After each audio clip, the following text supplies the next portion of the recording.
Язмышларына рәхмәтле булган кешеләр бар. Язмышларына үпкәле булган кешеләр бар. Аянычлы язмыш кичергән кешеләрнең рәхмәт әйткәннәрен дә ишеткәнем бар. Ләкин бәхетле язмышта яшәп тә, һаман да булса нәрсәдән дә канәгатьсезлек күрсәтеп яшәгән кешеләрне дә күргән бар. Әлеге сорауны бүген килгән кунагыма бирәсем килә. Язмышына рәхмәтлеме ул? Яисә нинди булса үпкәсе бармы? Әлеге сорауны без сезнең белән бергәләшеп яңгыратырбыз.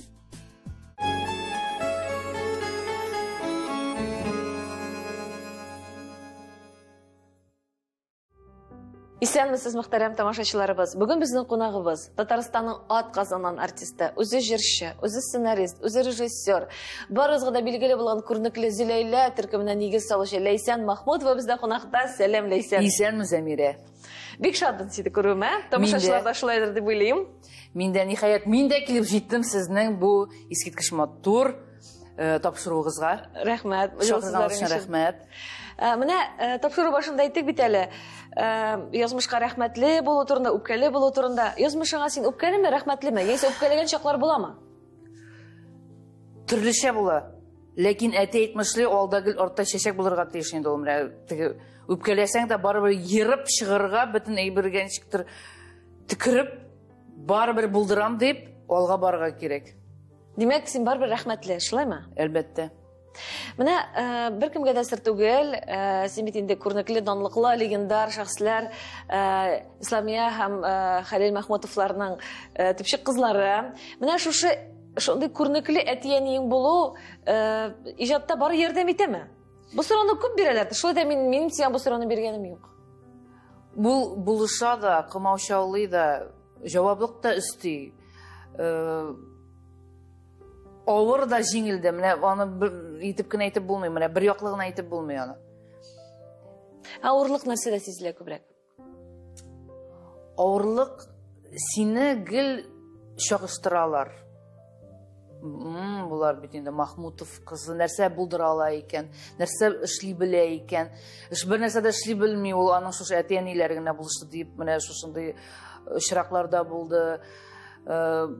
Булышуы теге таныйлар, кайбер юллар ачыла, ләкин әгәр дә синдә теләк, хисләр, сәләт, тырышлык булмаса, әллә кемнең кызы булса да, сиңа барыбер ул тормышта юллар ачылмаячак. Ул юл ачылу белән мәгънә юк, ул юл узын булмаячак, шулай бит. Ансы да, барыбер кешедән тора. Әлбәттә шулай. Иде яшь дип әйтәм, инде балачагыңа әйләнеп кайтыйк әле. Балачагың, менә әти-әниең билгеле артистлар, ул вакытта киресенчә авыррак булгандыр, әйме? Гел әти-әни гастрольдә башкаларныкы кебек бит инде әти-әни. Өйдә булса рәхәтрәк. Юк, минем ничектер балачак бик якты, бик күңелле, бик хисле булып төшә исемә. Чөнки мине әниләр гастрольгә алалар иде. Мин бит инде кичкенә чактан ук спектакльләрдә катнаша идем. Шуңа күрә мин дөнья күрдем. Алар белән шулай гастрольләрдә йөри. Ташкентлар, Средняя Азия, Россиянең күп өлкәсендә булган кеше инде мин үземчә, чөнки син әти, әни яныңда бу кунакларга җырыйсың, син ашаталар, эчертәләр. Чәчәкләр бүләк итәләр әле, теге сәхнәдә әйбәт уйнагач бит инде, мин хәтерлим, Ташкентта булганда мин бит инде малай ролен уйныйм. Һәм ниләр, озын чәчләремне үреп, башыма юк түбәтәй түгел париклар кидертәләр иде. Мин уйный идем, соңыннан миңа кызлар чәчәкләр бүләк итәләр иде. Һәм мин, менә бу кыз мине малай дип уйлый инде дип көләйдем инде эчемнән, шундый кызык иде миңа. Шуңа күрә мин үземнең балачагымнан ничектер шундый рәхәт, матур краскалар белән генә искә алам. Чөнки ничек бу сорауны бирәм? Безнең шушы тапшыру кысаларында әле күптән түгел генә Ислам әпә нәкъ шушы кәнәфидә утырган иде. Һәм ул әйткән иде, балаларны менә калдырып китергә туры килә, авылда да калдырып китергә туры килә. Мин менә күңелемдә иң менә шушы профессиямның бер минус ягы, тискәре ягы, ул менә балаларның үскәнен күрмәдек тә дигәне. Бу сорауны шуңа күрә сиңа бирү. Ну, Лилия апаны күрмәделәр.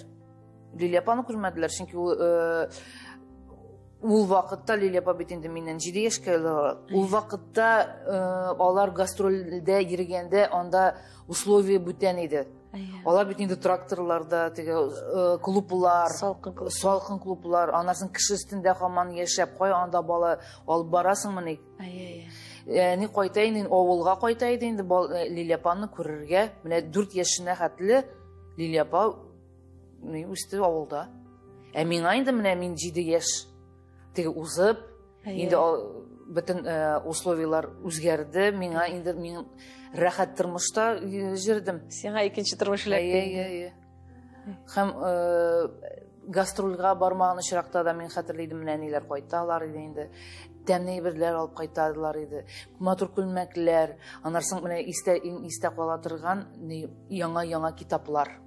Менә өр-яңа матур зур китаплар, аны ачасың да менә шу типография тәмнәре, теге матур рәсемнәр карап, нәрсә мин укый да белмидем, ләкин менә шу миңа китап бүләк итүләре шуның хәтле истә калды. Димәк, синең театрга булган мәхәббәтең, чөнки син Чурин театры актрисасы дигән язу бар синең генәгәңдә, шулай бит? Ну, мин 8 ел эшләдем. Шул балачактан ук килгән бит инде ул театрга мәхәббәт димәк. Башка һөнәр сөйлә уеп киреп тә карамады, шулай башыңа. Ну, мин милиционер булачакмын дип уйлаган идем. Анары ат караучы. Ну, булмаса инде анарсын ярар артист булырмын дип, менә шундый фикерләр, уйлар бар иде. Әни ат караучы. Атлар ярата идем. Әниләрнең авылларында безнең бабай атлар карый иде. Менә шушы ничектер аның атлар яратуы миңа күчкәндер дип уйлыйм инде үземчә. Бабай белән син дә карый дирәң атлар. Мин бабайны бик тиге хәтерләмим инде, паралич суккан иде. Бабай сөйләшмәйде, менә куллар белән күрсәтә иде. Ләкин бик матур җырлый иде.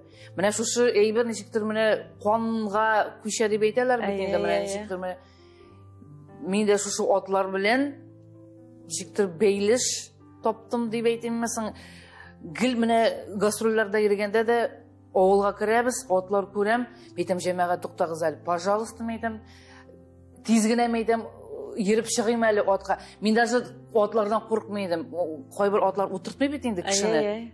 Миңа барыбер, менә әйтәм, миңа җиргә кирәк. Менә мин әйтәм, җырым хәзер. Безнең артистлар көтеп, әйдә инде. Син атларны чабасың да? Чаптырта идем, менә шулай.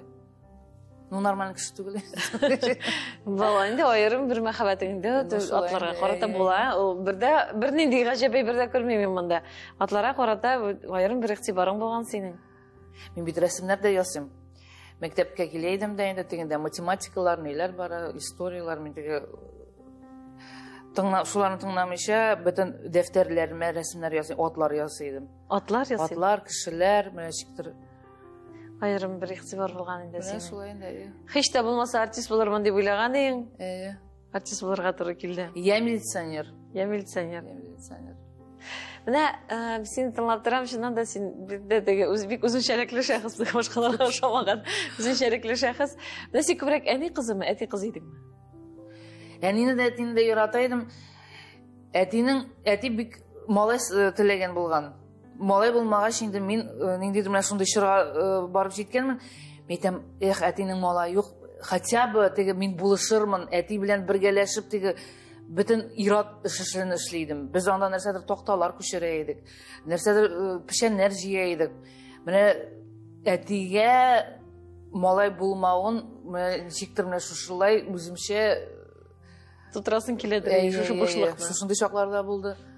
Гастрольләргә йөрү дигәннән, мәктәп чоры башлангач, сиңа бит инде барыбер гастрольгә йөрүдән туктарга туры килгәндер, әни белән әтигә ияреп йөрүдән. Әлбәттә, анда инде шул мәктәп без менә минем истәп калган әйбер ул шул музыка мәктәбендә йөридем мин. Без анда бик күңел, бик кызык иде. Хор пионери татари дигән коллектив бар иде. Мин бик бәхетле шунда ләгүем белән. Чөнки безнең руководитель Наталья Федоровна деген ханым бик профессионал кеше еді. Ол ничектер балаларны туплый білейді, оларны ничектер қызықсындырып, оңнатып, ол тұрмыш турында да сөйлейді. Ол профессионал білімді берейді. Менә ничектер була бит шушындай ылы йөрәкле укытучылар. Менә ул шушындай укытучыга эләгүем белән мин бик бәхетле. Шушы зур коллектив белән без диңгезләргә дә китә идек, төрле шәһәрләрдә дә була идек. Зур композиторлар белән дә эш итә идек, кантатлар җырлый идек без анда. Мин анда үземне артист буларак ача башладым. Мәктәптә ничә мин мәктәпкә бик җырга яратмыйм, дөресен әйткәндә. Мин математика, физика, химияларны вообще яратмыйдым. Син гуманитарий инде. Вообще юк инде, вообще. Менә шушы музыка мәктәбенә чаба идем инде. Менә бөтен хисләрем шушында иде минем. Әтиәне гастрольдә чакта сез Лилия апа белән икегез бергә калайдык, шулаймы? Ну, Лилия апа минем әти дә, әни дә, әби дә булды инде ул. Иң якын кешем, дөресен генә әйткәндә, минем Лилия апа. Бүгенге көндә дә һәрвакыт. Бүгенге көндә дә апам булуы белән бик бәхетлемен. Чөнки ул мине гел төрле чакларда да менә бөтен булган сорауы, бөтен булган киңәшләрем шул Лилия апага, Лилия апа ничек икән? Менә булай итим икән, булай итим икән дип, менә ул миңа киңәшләр бирә торган. Минем бердән-берем якын кешем ул Лилия апа инде. Киләчәктә дә шулай булсын инде. Амин, амин. Киләчәктә шулай булсын.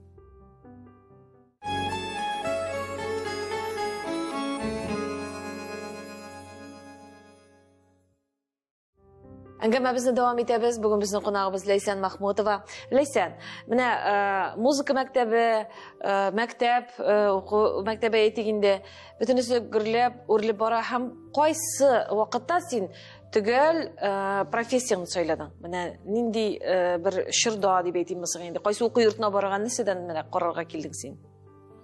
9нчы класстан соң мин уйлый башладым инде кая барырга икән дип. Бик әлбәттә инде театральный училище дип сайладым мин. Шамил абый Бариев үз курсына добор ясый иде.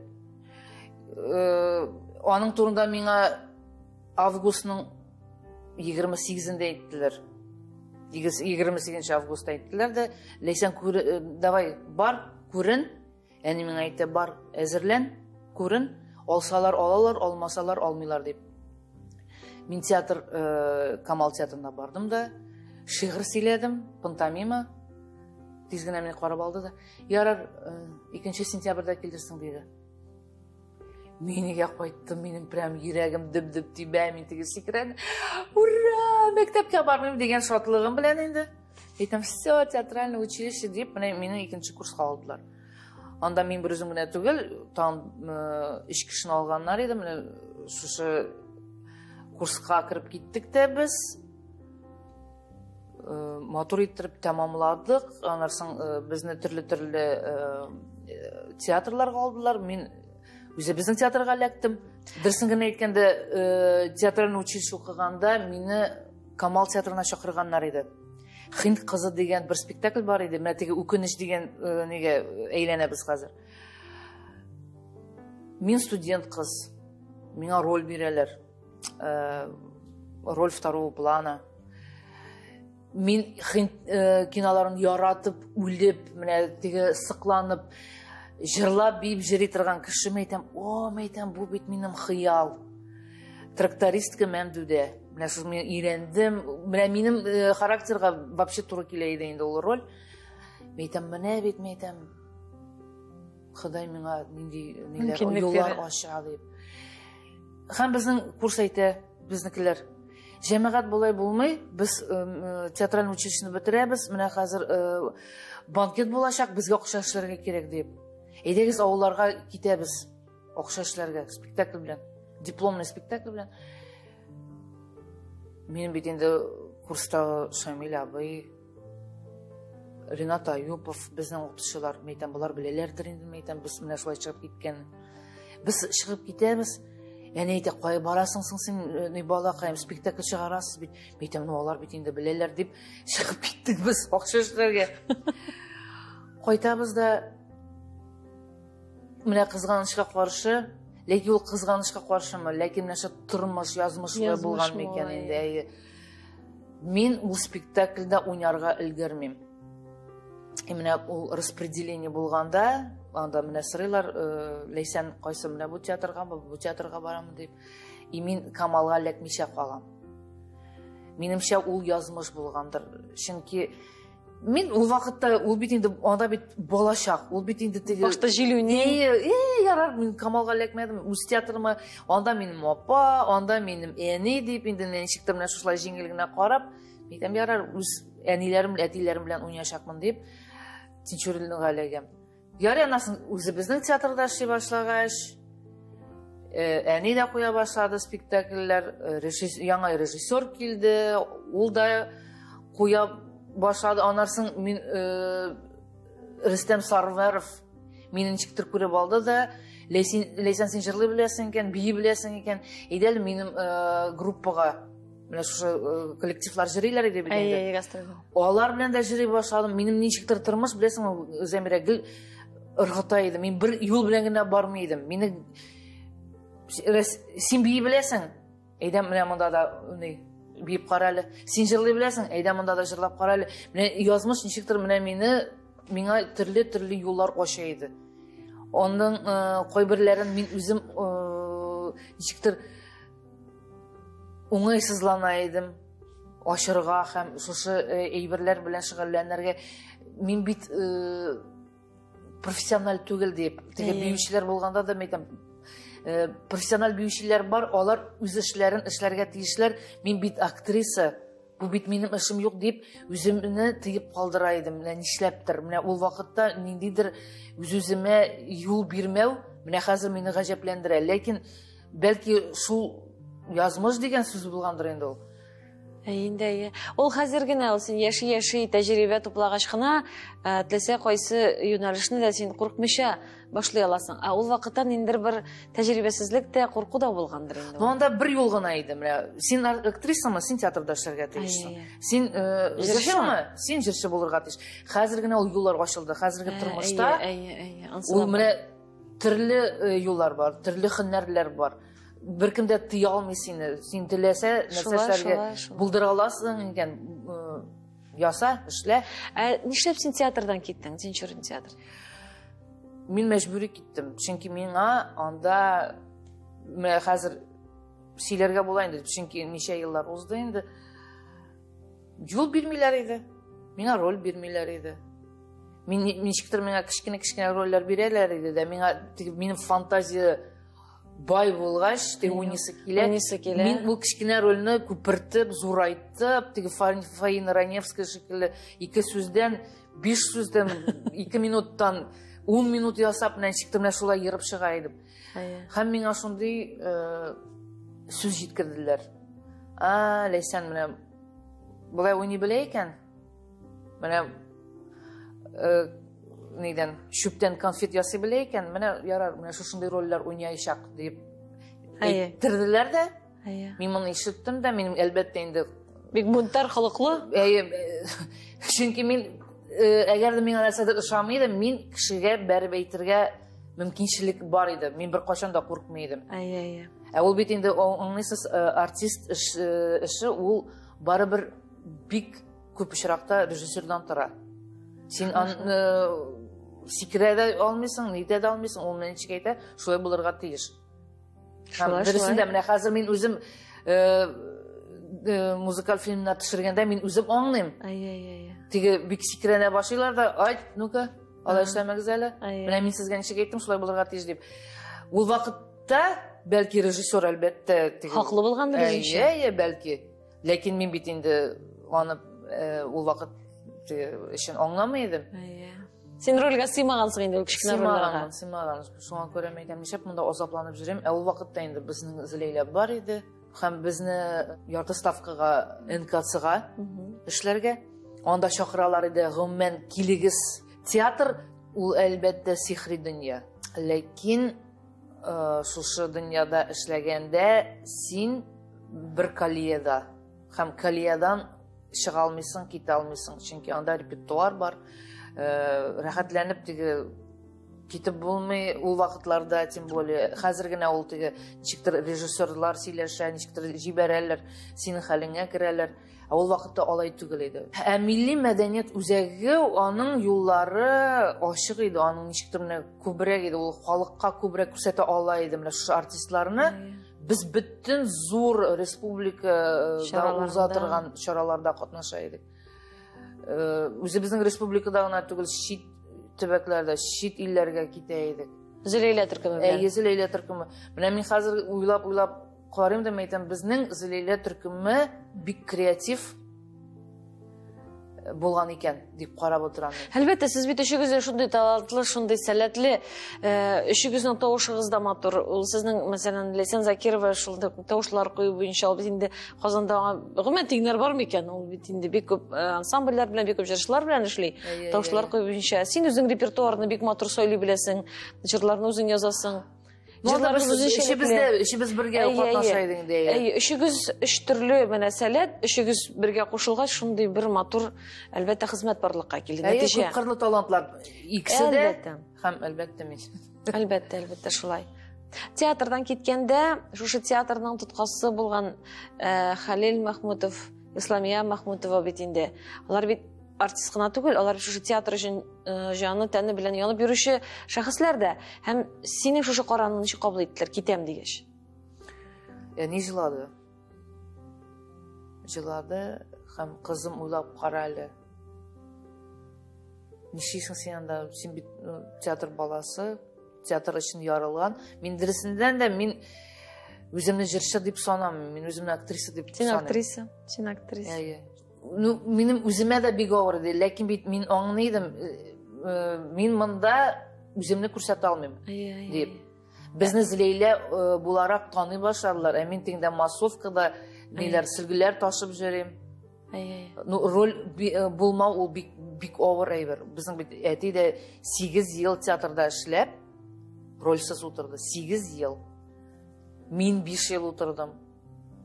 Әни куя иде инде, әнигә бик зур рәхмәт аңа. Менә әни безне чыгарды дип әйтергә дә мөмкин. Аның теге режиссер яктан алай бик гениальный постановкалар булмаса да, ул шундый спектакльләр куя иде. Ул кешенең, халыкның йөрәгенә, күңеленә кирип, сыңып кала торган спектакль куя иде. Шуның белән без танылдык. Ләкин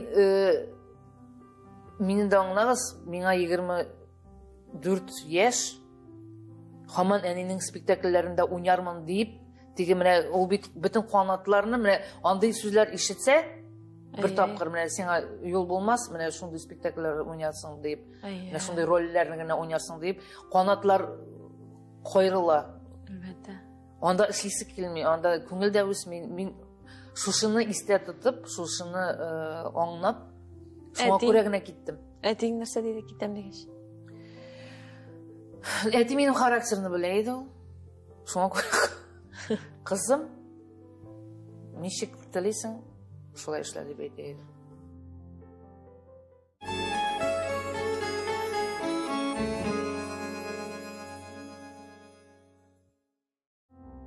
Ләйсән Мәхмүтова белән әңгәмәбезне дәвам итәбез. Иҗат турында, театр турында, Зиләйлә төркеменең барлыкка килү турында сөйләштек. Гаилә турында. Беренче мәхәббәтеңне, гомумән мәхәббәтеңне очрату, гаилә кору кайчан булды синең? Ул вакытта мин карьера турында уйлыйдым. Мин театр турында, менә шул җырлар, биюләр, ничектер. Мин 30 яшымда кияүгә чыгармын, 35тә бала табармын дип уйлыйдым. Шуңа күрә кияүгә чыгарга бик ашыкмыйм. Мәхәббәтемне миңа яңа елда минем двоюродный апам алып килде. Ничектер телефоннан әйтте, Ләйсән, менә шушындай җегет бар. Шундый матур, шундый акыллы, әйдә алып киләм, әйдә таныштырам дип. Әле яңа ел бүлмәсе әзерләнмәгән, әле ашарга пешерелмәгән, аны җыштырырга кирәк, рәтләргә кирәк. Мен айтам, уф, өлгерермін мекен, жоқ мекен деп жықламыша жиштыра башладық. Кіші келерге тиіс бит енді. Біздің әти-әни қонаққа кете, бізге қонақлар келе. Лилия апа келді, Ринат жизней. Олар buluşалар, олар нәрсәдер әзірлейлер. Қазір опам келді де, мене двоюродный Резиде. Менің қияфетіні көрді, мен как раз ванналардан бошыма былай урап шығам. Лейсен, сен не ішлейсің, қазір ол келіп жете бетіңде, әзірек қияфетің нәрәтлі, ярар мейтам, ондай қияфетті көрір мейтам, ничего страшного мейтам. Зато менің нормальный қияфетіні көрейшек деп, енді яра анашын тезгіне бизендім, яңа ел қаршыларға қонақлар кірділер. Мен қарап тұрам, мейтам, бұл нендейдер мейтам, не пик тинақ егет. Матур, қараған ашындай. Стәл шетіне отырғанда, онда 10 кіші болғандыр. Енді міне бүтініміз бірге қазір қарап тұрам. Мұнда шәрәплер тұра бетінде, мұнда колбасалар туралған. Бұл ненде ит. Меңа доңғыз керек ме? Yok, меңа шәрәп керек ме?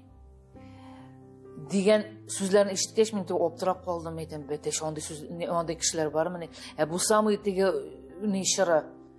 Иратылар барса да іше, тарталар. Мен ол вақытта тәртіплері егітлері жоқ еді. Шоңа көре мен міне Русланны көргеш, оптырап қалдым, мен етем, бұл, мұнда жегітлер де бар міне, бұл тұрмышта деп.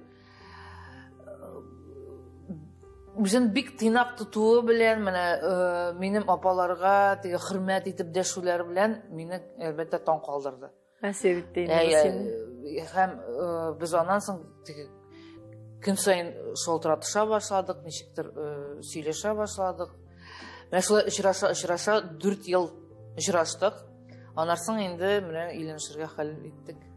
Тәқдим ясады. Тәқдим ясады. Роза шешеклерін алып келіп, Лейсен, мен сені яратам. Роза шешегі. Мен давамын күтіп отырам, кеуге шықмайсың ма deyip, әйтмеді. Әйтем, нешеп дәшмей екен бұл. Олар бетінде Таджикистаннан күшкен кішілер.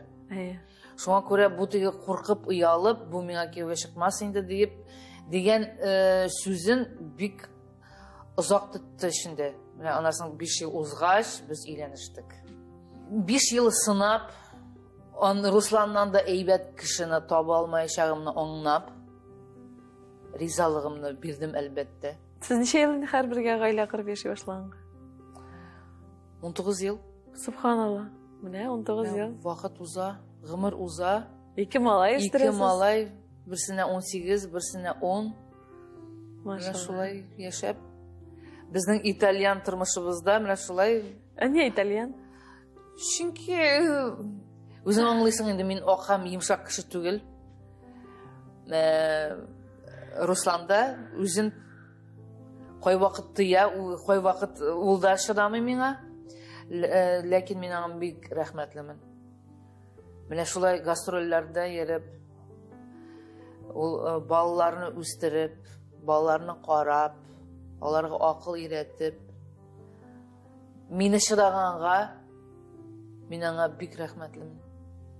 Афарин, бүгін күнде Лейсен Махмутова деген бренд барлыққа келген екен, әлбәтті сенің иреңнің іліші бәйләп бітіргісіз. Бар. Лейсен, бәлкім қазір берешек сұрауым, сенің бәлкім ераларыңа да қоғылар. Сөз әти-әнелеріңні жоғалтқан күнге бәйләнген. Ең башта сен әтиңні жоғалттың, шылай бит. Бұл хақта бізге енді ислам епа сөйлеген еді. Менә бұл жоғалту халық шул хәтлек йөрәгеннән үзеп бу кешене затканда, аның белән яшәгән кешеләргә албит икеләтә дә, бишләтә, онлата урырак. Бик авырчак. Син кайда әтиң турында хәбәр биргәндә? Мин иде кичкенә Юсуф белән аңа 1 яшь кулымда. Ул 8 март көне иде. Әтиләрнең Башмағым деген спектакль. Мен сәхнәдә уйнаганда, әни дә сөйләгән иде, бик ышынып, шундый матур иттереп уйнаган иде. Беренче пәрдәнең ахырында ничектер туктап, егылып ала ул, егыла. Тиз генә пәрдәләрне жабалар да, нәрсә булды дип, инде менә бөтен кеше миңа шалтыраттылар. Хәтерләмим кем икән. Бик авыр чорый иде ул. Аны әйтеп бетергесез. Чөнки кеше кинәт кенә үлгәндә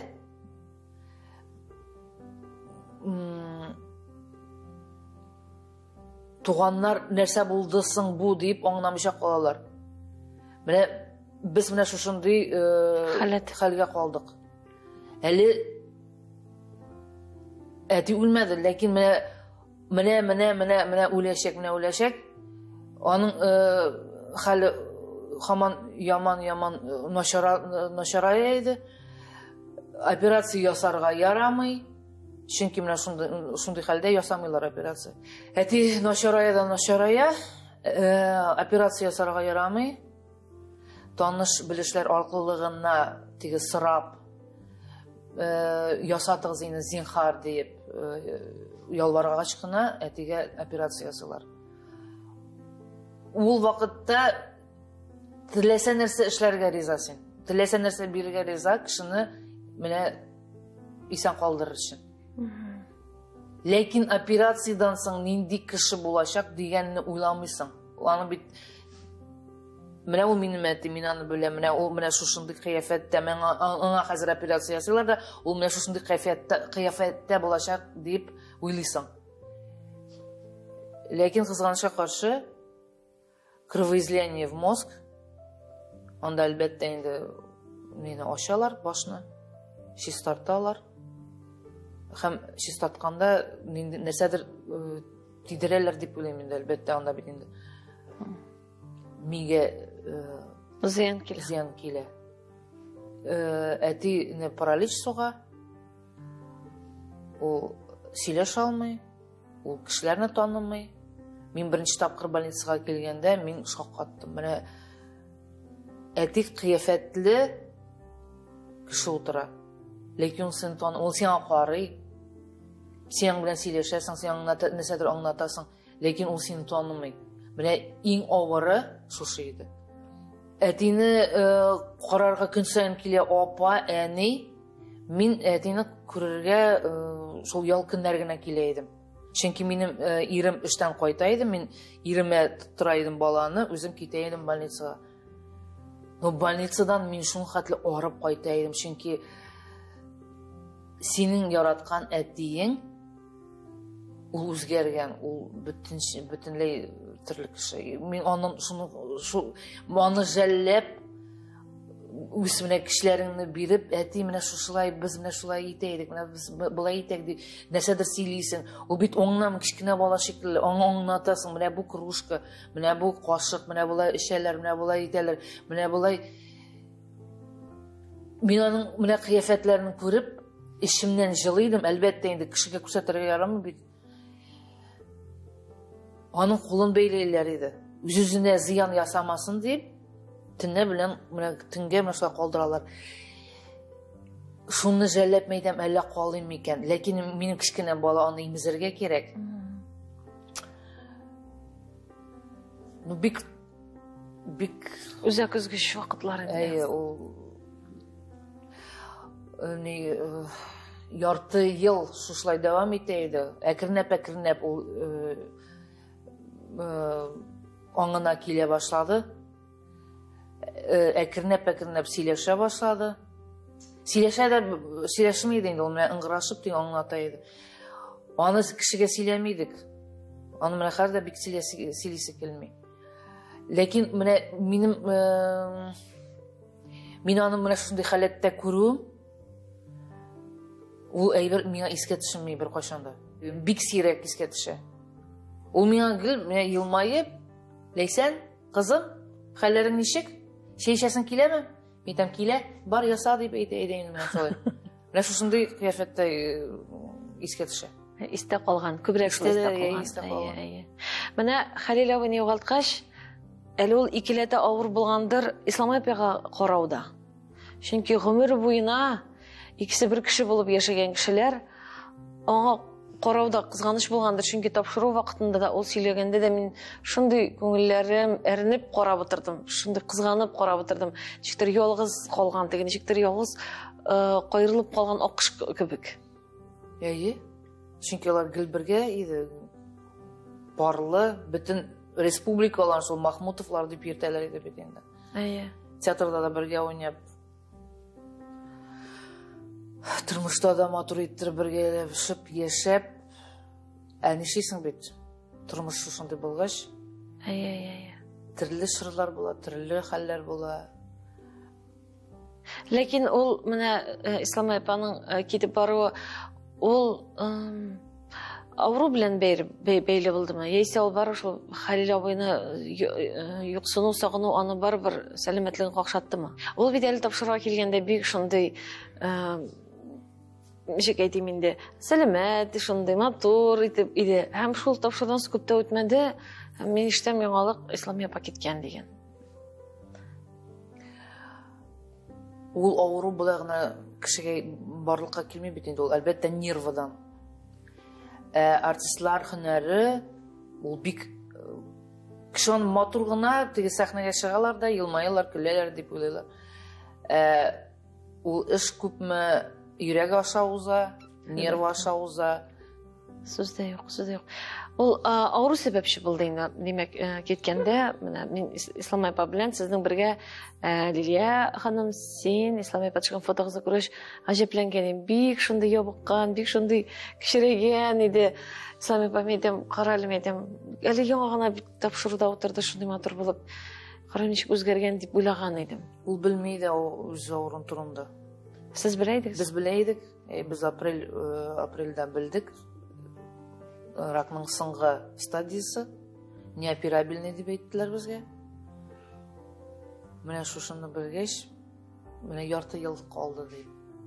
Төрле дарулар да табырбыз, чит илдән алып кайтырбыз дигән тәкъдимләр ясадык, ләкин сезнең әнигә бер нәрсә дә булышмаячак дип әйттеләр. Ул ахыргы көнгә кадәр белмәдем үзенең авырганын. Ул бәлки белгәндер, ләкин безгә сиздермәгән. Бөтен менә кунакка килгән кешеләрдә менә нәрсәдер булды, менә хәлем начарая, менә никтер үземне менә шулай хис итәм.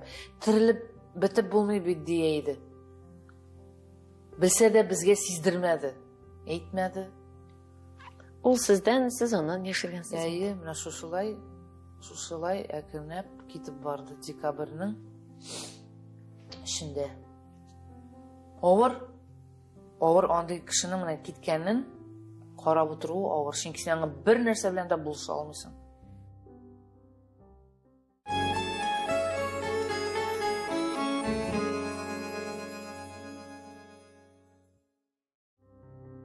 Әңгәмәдәшебез Ләйсән Махмутова шундый безнең өчендә, тамашачылар өчендә, бигрәк тә балалар өчендә шундый авыр мизгелләр турында сөйләде Ләйсән, әтиәнисен югалту турында. Менә мин сиңа карап торам, һәм гомумән тамашачылар да шулай ди фикердәдер. Былай карап торганда, син шуны әйтәм, син актриса дип әйттем бит. Син гел уйнап, шаярып, көлеп, ничек әйтим инде, һәр нәрсәгә позитив карый торган кеше. Һәм менә шушы миңа битлек диярим, ә моның артында шул хәтлек менә барбер икенче кеше яшерелгән. Әйбит, икенче кеше. Чөнки андый гел уйнап шаярып кына җиргән кеше, ул андый матур җырлар да яза алмас идер миңа калса. Шулай бит. Ул бит инде күңел халәте бар, ниндидер бер тирәнтен уйлау, ниндидер бер кичерешләр җитди булмасаң, җырлар да язып булмый. Һәм мин менә карап торам, мин гомумән икенче Ләйсәнне күрәм. Шулайдыр. Шуннан да шулай күренәмдер. Чөнки менә үзем дә Инстаграмны ачып карыйм да, һаман шаяру, һаман кешенең күңелен күтәрү. Мин дөресен әйткәндә үзем дә Яратасың бит син кешеләрне. Яратам кешенең күңелен күтәрсәм, миңа ничектер рәхәт булып китә. Яшисе килә башлый. Әгәр дә кеше елмая икән, әгәр кеше көлә икән, ләкин менә халык мине шундый Ләйсән җиңел инде ул, менә шундый җилбәзәк дип уйламасын иде дип дигән уйлар фикерләр килә башлады. Ниндидер артымнан зур эшләр калсын иде. Бәлкем, ник алай дисең, калсын иде.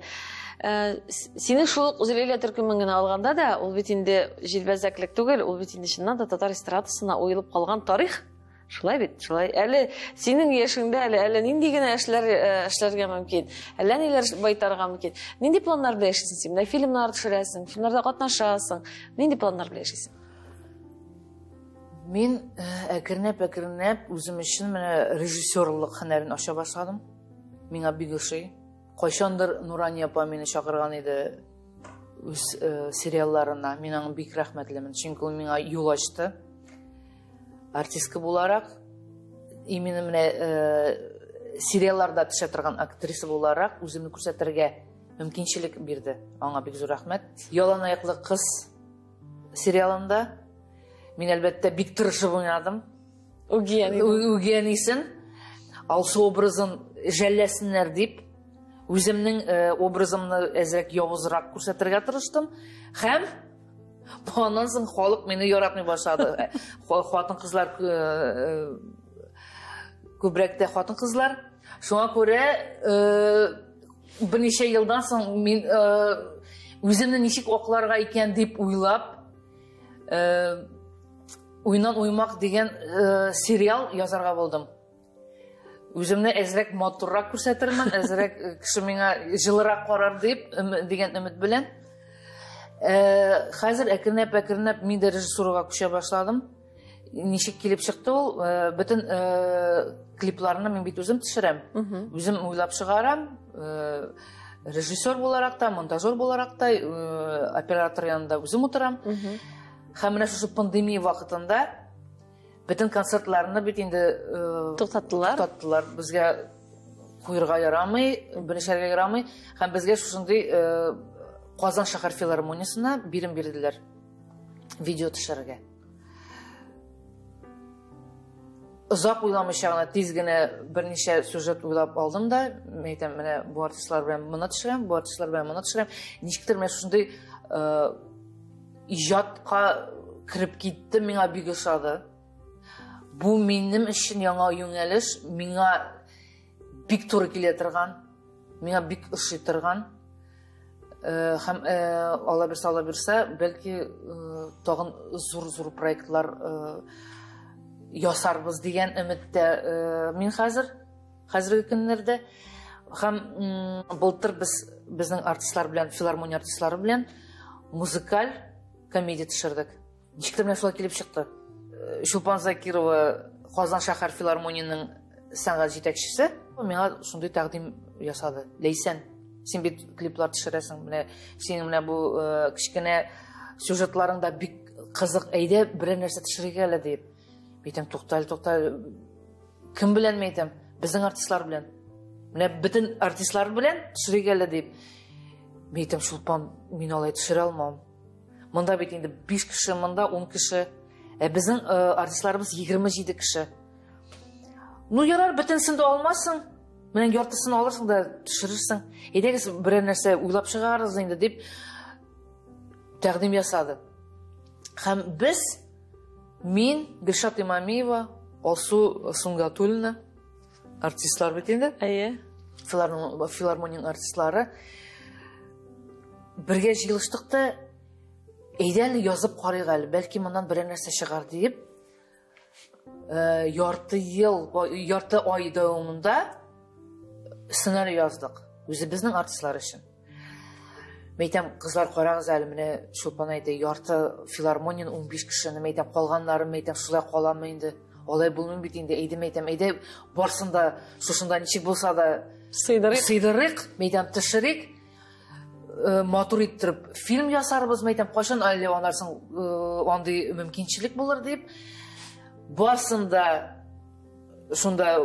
да рольләр өләшеп, бөтен кешенең дә җырларын кертеп, җәй буе менә былтыр төшереп җирдек, пандемия вакытында фильм. Һәм тиз монтировать итеп, яңа ел каникулларында күрсәттек ТНВ каналыннан. Ничек атала бу фильм? Көтігіз біз келебіз деген комедия.